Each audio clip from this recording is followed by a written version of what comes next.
It was a 1-2 punch for international conflict this past week. First with the terror attack in Nice, France, and then the attempted military coup in Turkey.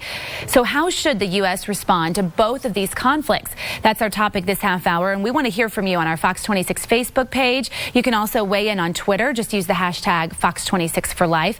Joining us live in the newsroom is our panel, led by our Fox 26 senior legal analyst, Chris Tritico. We have former U.S. Congressman Chris Bell and Republican strategist and public policy analyst Jackie Bally. All right, folks, people are definitely angry. They want to know, when is this violence going to stop? You know, it just seems like every week we end up talking about a terror attack somewhere in the world.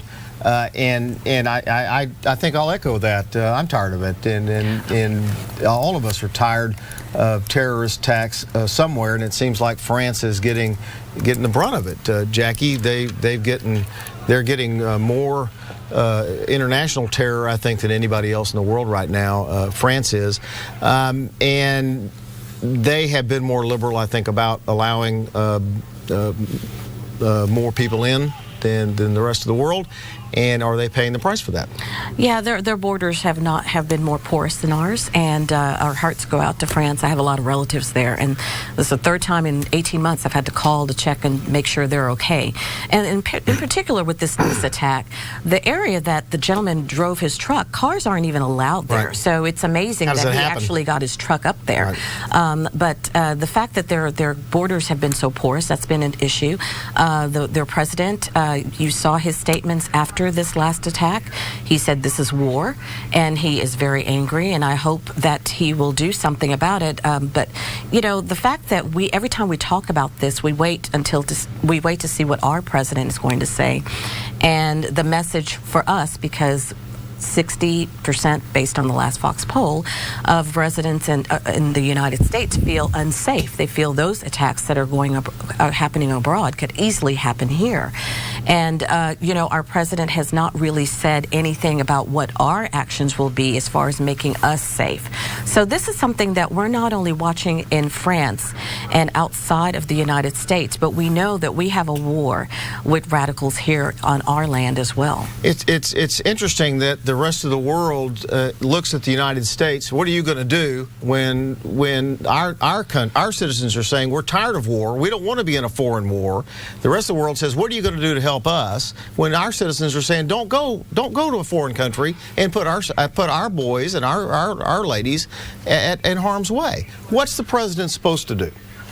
Well, and I'm surprised you would turn it into what is the president supposed to say, because he can say whatever, but it's not going to change the reality. And this, unfortunately, probably is going to keep happening, and France is going to have to look at some of their policies. Yes, they've had porous borders, but if you go back to 9/11 here in the United States, we had to rethink what we were doing about security and address some things, and probably we've gone too far in some respects and not far enough in others. But there had to be a change in the mentality, and you could look and see that there were some policies in place that made absolutely no sense when it came to security. And other nations are going to have to do the same now. And but I don't think it really comes down to what the president can say. And unfortunately, we live in a very difficult time. And it is worrisome to everybody, and it does seem to be what's going to happen tomorrow. All right, let me go to Sally. She's monitoring our social media. And so many people have taken to Facebook to post their condolences, specifically for the two Texans, the father and son from the Austin area, who were killed in the France attack. Helen says, praying for France. So much horror and sadness in this world lately. And then switching gears and talking about the attempted coup in Turkey now, Paula says, this is very bad for Turkey and the U.S. We need to do whatever we can to stop this.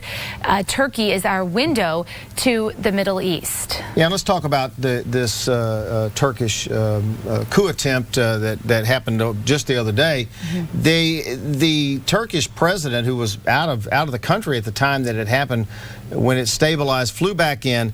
He's asked the president again to extradite this gentleman, now I can't find his name here, who lives in exile here in the United States.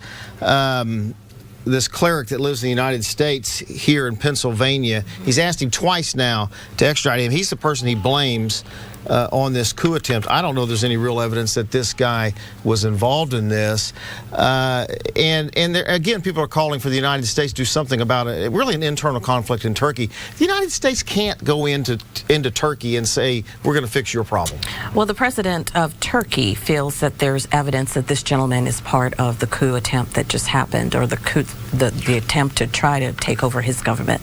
And he said that this is another factual evidence of this gentleman's influence in his country in Turkey. But a lot of Turkish residents are upset with that president, and there's an internal conflict going on between him and the military. The military feel that he is being too soft on ISIS, and hence why they decided to do what they did.